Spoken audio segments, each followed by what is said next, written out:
apparently one of the posters said one comes with his fists and the other comes with a gun. Is that how they said it? No, they didn't. It's far more.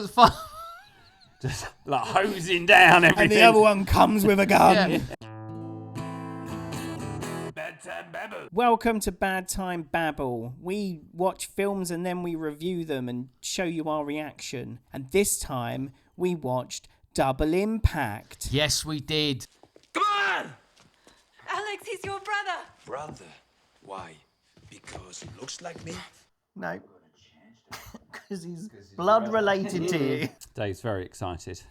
We watched it for Dave. Yeah. No, we watched it for the audience because the audience we had We're a number of comments after Nico was our last kind of 80s 90s action star vehicle. What's it gonna be?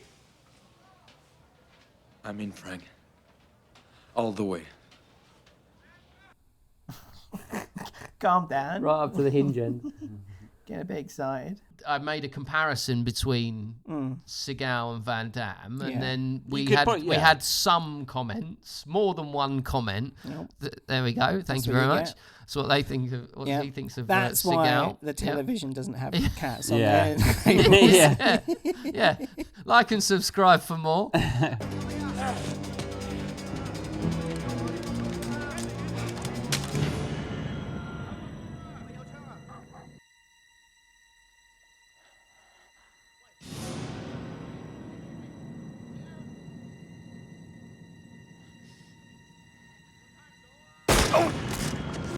Thank God, because I think he was going to stare at me for another 5 minutes. Initially, I was asking about whether or not we thought Seagal could be ranked alongside the likes of Schwarzenegger and Stallone. Yeah. We decided we decided no. Yeah. Democratically decided no. And rightfully. Yeah.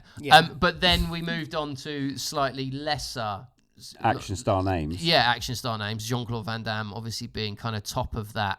That List. B list, would you say? I'd say he's probably no, because would you say he's above would you say he's above or below Seagal? I guess he's above. Oh, he's above Seagal. Yeah. So what is Seagal? Is he C or D? C or D list action star. Yeah. All right. Okay. I'll give. Seagal had one movie, really.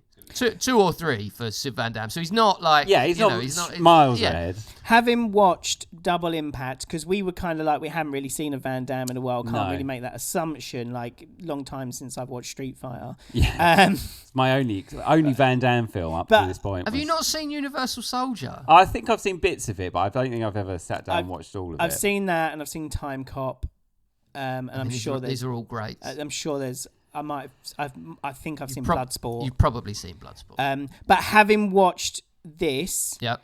I can safely say that he is leagues above Steven Seagal when it comes to acting. Yes. Don't fall for that trick, Chad! Don't fall for that trick! No! Shit, what an idiot, man. He's not excellent. No, by any stretch. It's a low bar, but it's a low but he is considerably better than. Oh, and he actually plays two characters in this.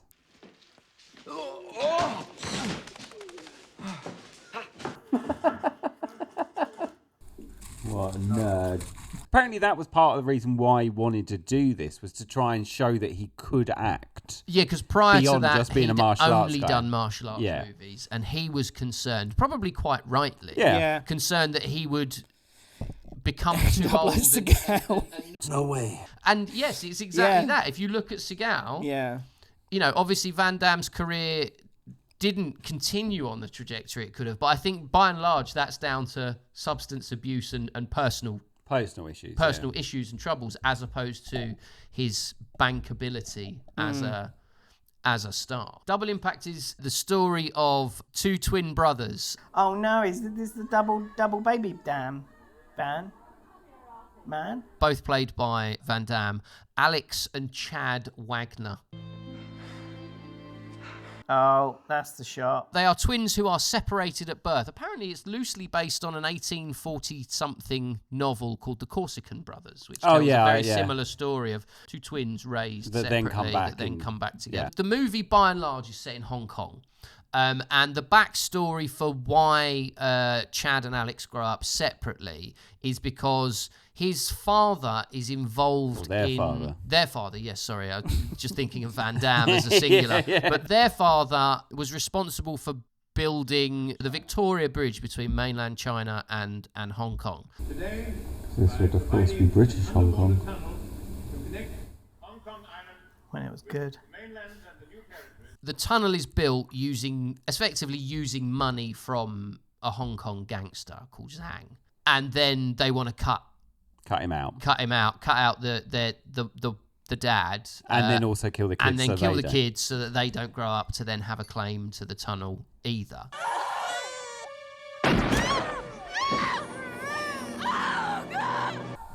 That was unnecessary. Oh, I don't know what you're going to think about this then. So you get this big shootout very near the start. Oh dear. There's been a murder most horrid. The twins, they get separated. Frank takes one, Chad. Sorry, mate.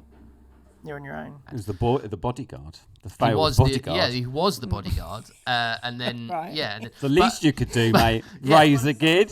And the maid who was in the car with the parents when they got kind of hijacked and then for the shootout, she takes the other and she drops Alex. She drops him off at an orphanage in Hong Kong. Alex still grows up to have a strong Belgian accent.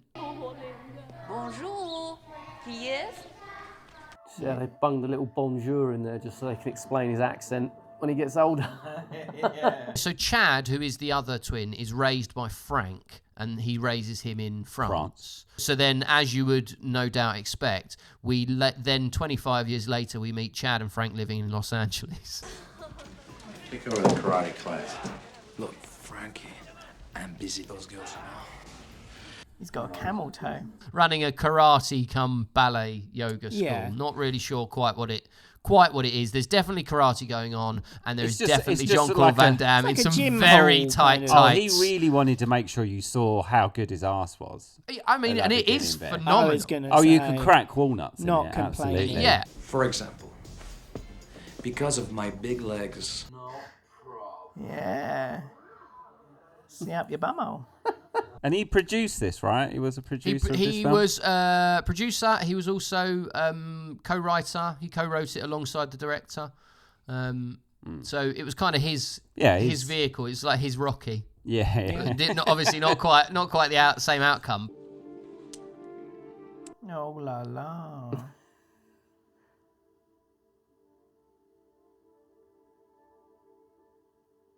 This is all a part of the art. Yeah, you can tell he wrote it, can't you? I kind of admire him in a way for trying to do that, though, with going, all right, no, I'm going to try and do my own thing. I'm going to and I'm going to try try and get out of this change, pigeonhole. It's funny because he tries to get out of the pigeonhole and then spends the whole movie doing karate. Yeah, I know. And then, subsequently anything else that he does, really. I was going to say, though, you'd still need to bank on getting something, and you need to pull in the normal people. Yeah, you can't suddenly go from Bloodsport to the Eternal Sunshine of the Spotless. No, it's a bit of a jump for him. Yeah. No, I think he's done a decent job considering he took that all on. Good choice, Alex. Chad, come on. This one with his fancy bags. You want popcorn? Chad is brought up and he likes the nicer things. He's a bit more of a Chad, isn't he? He's a nice guy. He wears silk underwear. He wears nice clothes. He sort of takes care of himself and all the rest of it.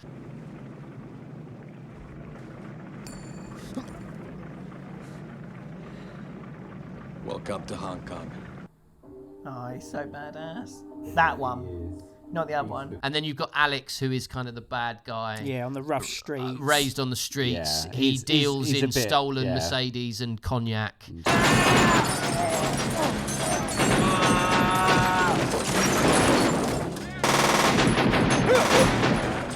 To be fair, they're more fighters, right, than gunslingers. Oh, look at him go, though. Chad is told by Frank, having been shown some photos by a random man, shown some photos of what transpires to be Alex from Hong Kong. You have another business to run in Hong Kong. Another business in Hong Kong. Uncle Frankie. Another thing, I'm not your uncle. You're not my uncle. It's quite the reveal, isn't it? It's that weird scene, and you're not quite sure if they mean it and they're just not acting, or it's not being acted very well. But it comes around really quickly. Like there's no lead up. It's just like bang, pull your trousers down. And you weren't born in France either. I just raised you there. Is this him telling him he's adopted? Yeah. So we go to Hong Kong. They go to this mahjong bar, and inevitably, Chad is immediately mistaken for Alex. Yes. By everyone.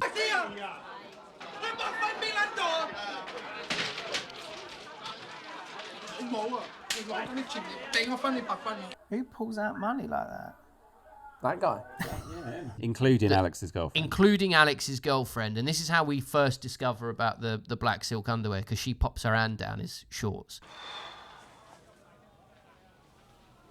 Keep going. I'm getting hard. Suddenly, Alex turns up and knocks him out. It's quite a nice shot, actually, as they sort of open the door and then he's there. You, of all people, should know I would never in my life wear black silk underwear. Wait. Look at it. So this is then when you get introduced to the two of them together. You get your first double up. And this is where you get the second lot of massive dumping of exposition by Frank. You stay here. Don't even think about it, pal. Don't even think about it. Sit down.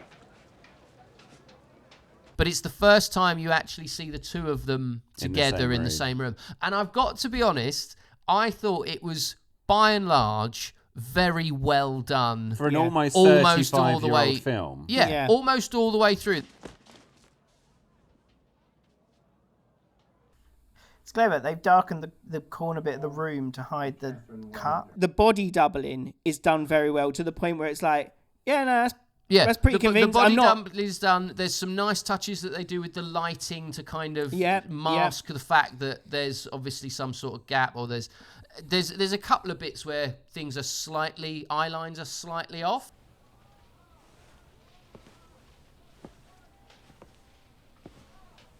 Oh.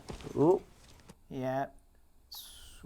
Not bad. Yeah. Not bad for 91 as well. But generally, across the board, I think he's done a really good job. And considering at the time and probably the money involved in this, I'm dead like that's really well thought. They've really thought about it. It wasn't just like, oh, we'll do this green screen. It'll look. They've done an all right job.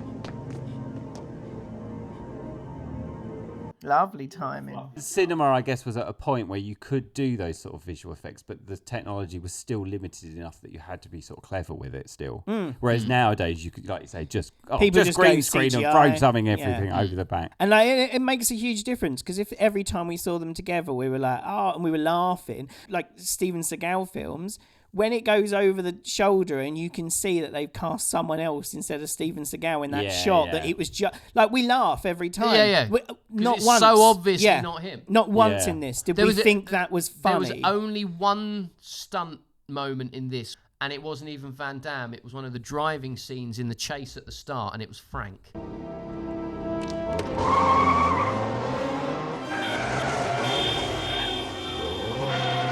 That's impressively not Frank, isn't it? Yeah, stunts throughout this were pretty decent generally. Yeah. Oh, lovely. He took that. The fights were good. I mean, Van Damme, that's obviously what he's known for, and he can throw a punch and he can throw a kick. I've watched a few like shorts and stuff about people talking about him, like that Michael Jai White and people like that talking about Van Damme. Apparently, he will spar. Like, he's not just a movie star martial artist.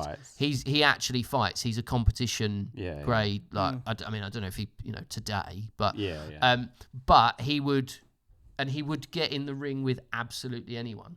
I wouldn't say the action scenes were memorable. Yeah, really. I get what you mean. Yeah, they're not that. They don't stick in your mind. They're done well. They're done very competently. I remember the running across the boats. Yep.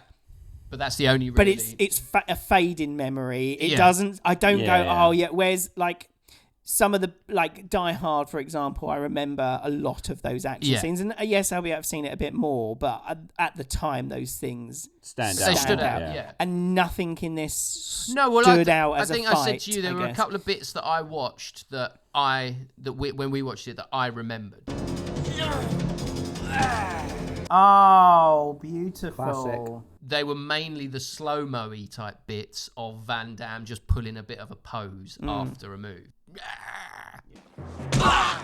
I remember that sort of shit being the best thing I'd ever seen when I was 10, 11 years old. After that, it just becomes kind of some action sequences strung together around this kind of loose idea of them trying to get the rights to this tunnel back but then it becomes a revenge thing because they want to kill Zhang.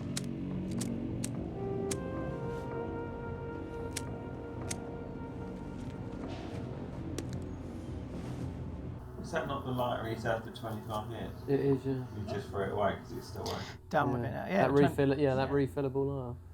It's 25 years, it's finally run out. Alex takes Frank and Chad on his little smuggling trip to sell stolen Mercedes and things. Yeah, I don't even know what, because he's almost, Chad and Frank are a bit like, oh, we need to do something, and Alex is a bit like, oh, no. And then he just does a 180 and goes, all right, let's go. You want some advice?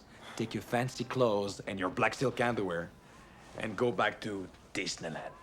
I guess you and I, Frankie. You want some real action, tough guys? Let's do it. He didn't say much convincing, did he? You're crazy. You don't have an army. All right, we'll go. Yeah, I'm in. And then it turns out it's his job anyway. Well, it seems to be. Yeah, it seems to be. He's far more closely connected to this job, and he knows the people involved, and blah blah blah. It's weird. They don't get those cars in China. Yeah, the UN should give you a prize. They're on Alex's boat, and these other guys are inspecting kind of the merchandise. So there's two Mercedes. The Coast Guard or the police rock up in their boat. Chad and Frank take it upon themselves to dump the two Mercedes into... Well, lightens the load, in theory, you get away. Lightens the load, maybe get... But then what they do is the classic 80s, 90s action movie trope of shooting at a car and it just exploding. Oh, they can't go round it. That one little bit in the sea. Yeah, blocked it off entirely. Yeah, they were like, nah, two cars exploding in the ocean, I'm out. You say about the sort of blowing up the cars just by shooting them, yet in the initial shootout where the parents are killed, that car gets shot up like nobody's business. Yeah, not a thing. That's the thing. It's just the convenience. That would have ended the film quickly, wouldn't it? Just one bullet and the whole thing just goes boom. Chad gets mistaken for Alex and gets nabbed by Zhang, and then gets 7 colours of shit kicked out of him for telling Zhang to go f*** himself. Oh.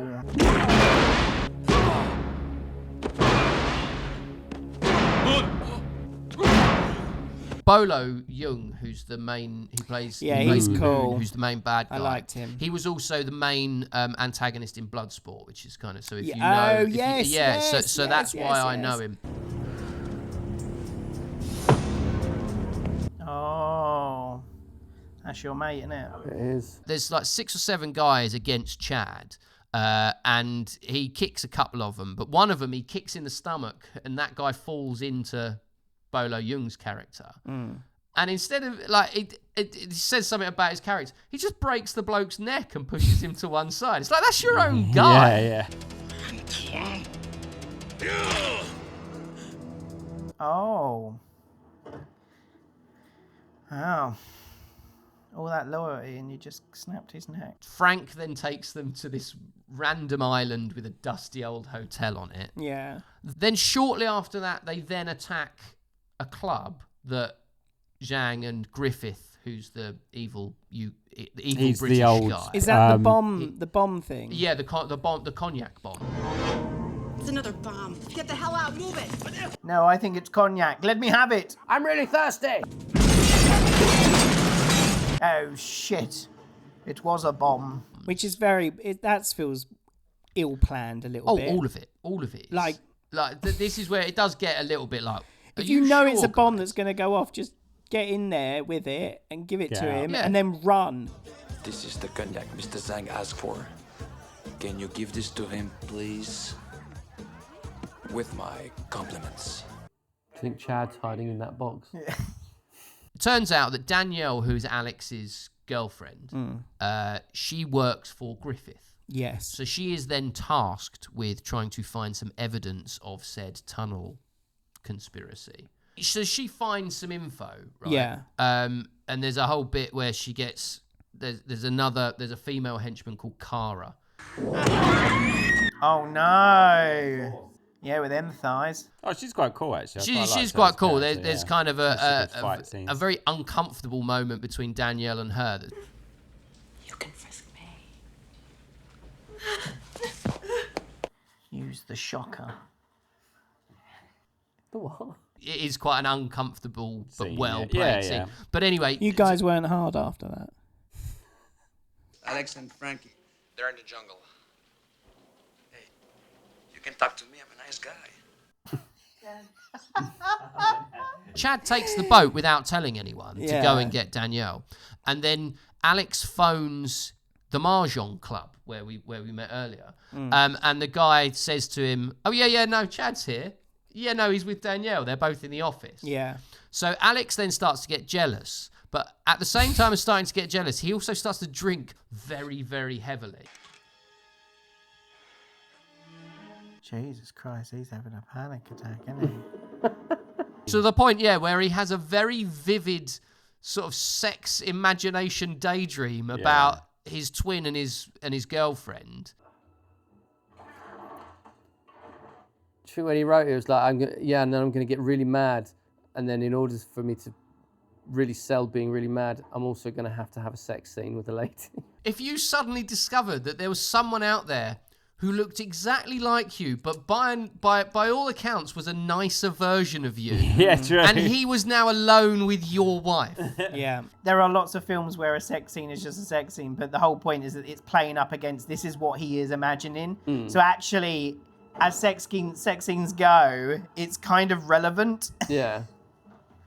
Which doesn't often happen in an action film. A lot of the time it's just like, you want to see some pussy? Who's already mistaken him for you and popped her hand down the front of his kegs. Yeah. Like, I do actually kind of, to a certain extent, sympathise with his situation. I don't really sympathise with him because when Chad and her get back, he punches her in the face. You want to see how we chill out in Hong Kong? You're drunk, Alex. You're drunk. Now stop this. Oh, Alex. Oh, he does, yeah. Yeah. Which is fucking so quickly glossed over. It's like, no, hang on. Yeah. Like, he just smacked her in the face. Does Chad kind of acknowledge it as well? Yeah, they have a fight. They then have a fight. Right. And there's a big fight between them. That's the big fight between them, isn't it? And that's that's pretty well put together.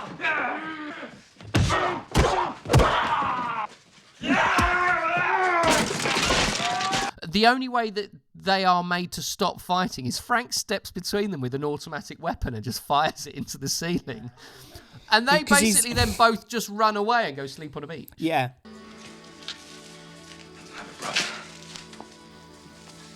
I don't have a brother. She's going to forget that you just slapped me, by the way. Yeah, like that doesn't... Maybe she'll wait till the morning. She's like, probably not going to get an apology out of him now. Let him go sleep on the beach. Frank and Danielle get kidnapped. Oh, motherfucker. by the Griffith, Zhang, and Moon.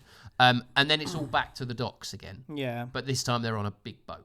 And then basically it's just a few action sequences strung together to make kind of the big finale. I actually can't remember. So you get what you get is you get Chad versus Moon.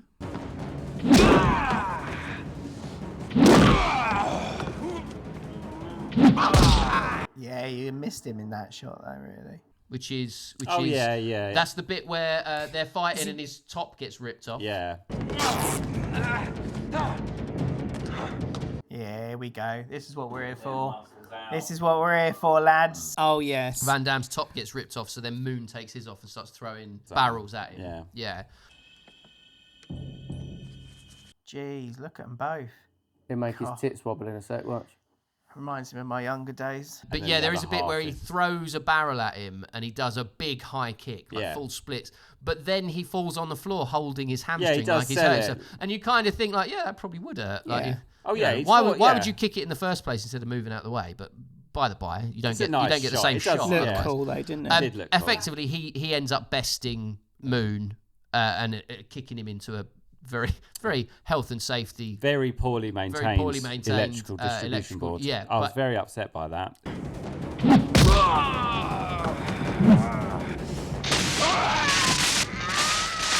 Oh, the classic. And that's why you need proper safety standards for these things. Otherwise, this stuff can happen. Otherwise, the bad guy would survive.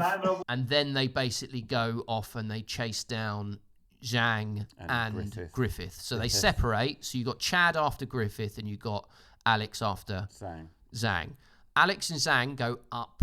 Yeah, he a makes massive classic horror movie. Makes classic. Yeah, goes up. It's like there's not another way down. Like there is one set of stairs on that.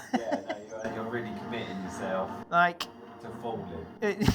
So they have a scuffle up the top, and yes, you get this horrible arm injury where his Zhang's arm gets forced through two massive cogs on a machine. Yeah, and I think I said it at the time, but as someone who used to work on machinery, make my stomach go. Chris can confirm that will hurt. Yeah. Will hurt. That will, yeah.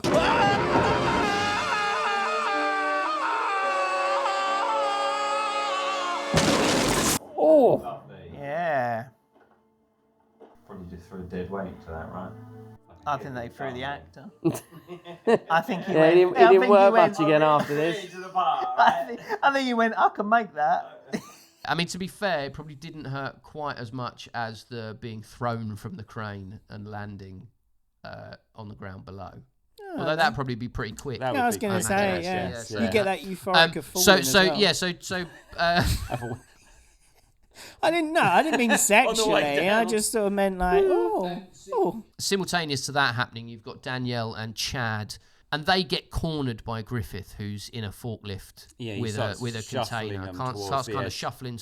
I mean, what he thinks is going to happen, because they just dive into the water and swim away. Yeah, it wasn't a big drop or anything. No. Forces Chad into the water, and then makes the cardinal error of getting out of said truck that's still holding a shipping container, stands under the shipping container, and it turns out Chad's just swum round and snuck into the thing, and clearly got a forklift truck license because he knows which button to push to drop the shipping container on top of him. So Griffith. This really is a film about poor health and safety and the effects of it in the workplace. Ultimately, that is the message. Oh, look at that. That's the last shot. They went, yeah. Like a minute later, the movie finishes with just Van Damme giving a little one of those. Fine with that. It's like, you've seen what you need to see? Yeah.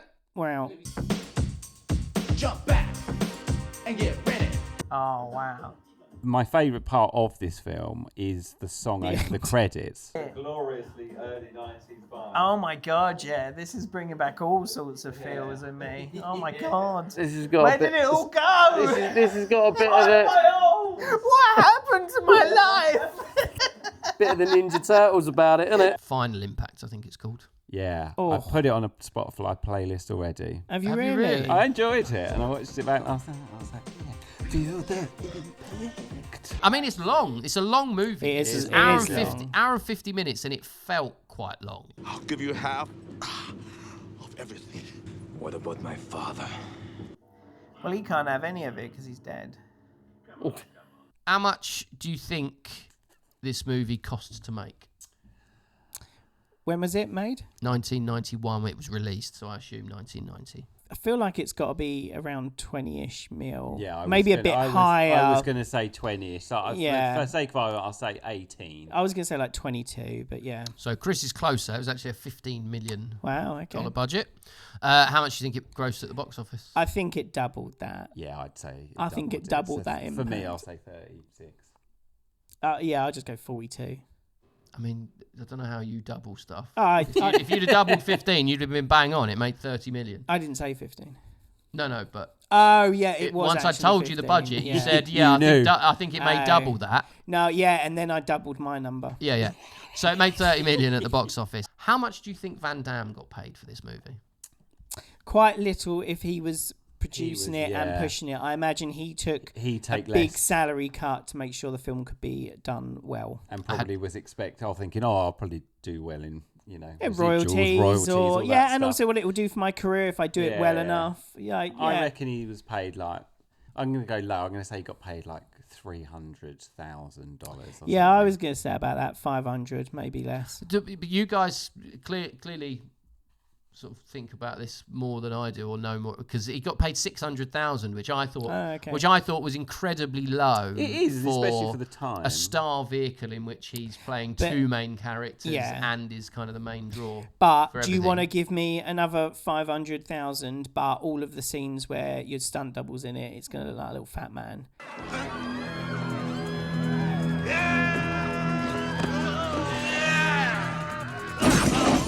He thought either I got him here, I got him by surprise. Oh shit, he's grabbed me. Or do you want to do extra casting? Or do you want to make sure this shot looks right? Or do you want to get that location? Or do you want to get the shitty little factory location? It's like, you know what? No. I assume that's... I get it. I assume that's where it's... And now that you've said it, I kind of think, all right. Yeah. That does kind of make sense. I think also basing on what you had said at the start about how he wanted to... change his perception.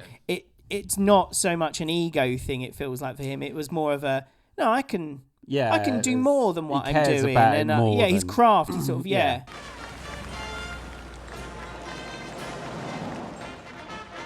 Oh, that was a nice transition. There was talk of a potential sequel. Oh, that was being spoken about still in kind of... Oh, it's like 10 years ago 10, 15 years ago. But it turns out that the MGM owned the rights, or part of the rights, and apparently it turned out that getting them back was prohibitively expensive. Oh, really? So they just knocked the idea. Who would have thought that had that much value? Have I ever given you any reason not to trust me? I mean, you have just told me that my whole life's a lie. Yeah. Well, it also feels weird if maybe they could have just cut a deal and said, all right, creatively, we won't have anything to do with it, but we want 20% or whatever. I think from what I read, I think the problem was that they wanted too much. Wanted something creative to do with it, and that wasn't. And Van Damme's like, Van Damme was like, no. I think that's fair. Like, this was his thing. Like, stay out of it. You know what this needs? It needs rain dripping down those bodies. Glistening. That's what it needs. It needs a water sprinkler to go off at the top, or someone to spill a bucket of water. Yeah. Or he smashes this beautifully clean oil over each other. Start rolling around on the floor. Yeah. And at a certain point they're like, is this gay? I'm slightly turned on. I don't know about you. I feel like I'm discovering things about myself. We watched it, and I thought it was a perfectly serviceable film. It didn't sort of stand out to me. It had less of Van Damme being typically Van Damme than I recall. But then I think because I watched it at a time when I also watched Bloodsport and Kickboxer and you know, everything else that goes with it. So I just remember kind of him being far more athletic and using his martial arts a lot more. Oh. So cool. So bad. Although it would have been funny if his hand just bled profusely. Yeah, like... No, he sort of pretends that he can handle it, but it's really draining him. And then he faints. Yeah. But it was a perfectly passable action movie. What did you two think of it, given you don't have the same sort of fondness or nostalgia to it? I was surprised at how decent it was.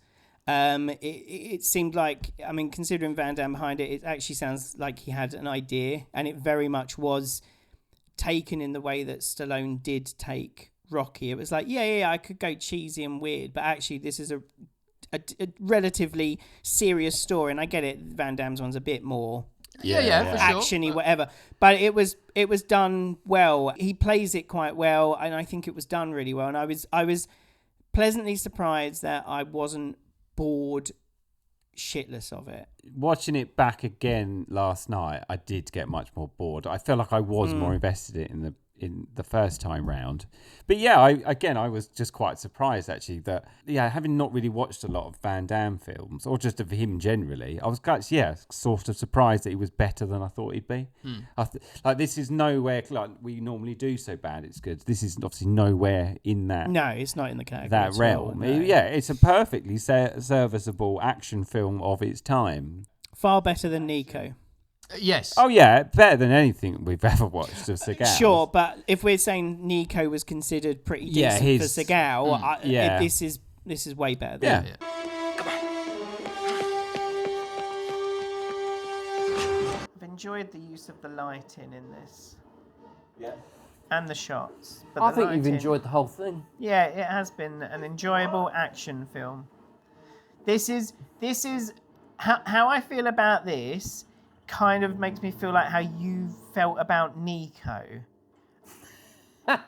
Because the way you spoke about Nico was like, it's an alright action film. No, this is an alright action film. Would you watch more Van Damme movies based on?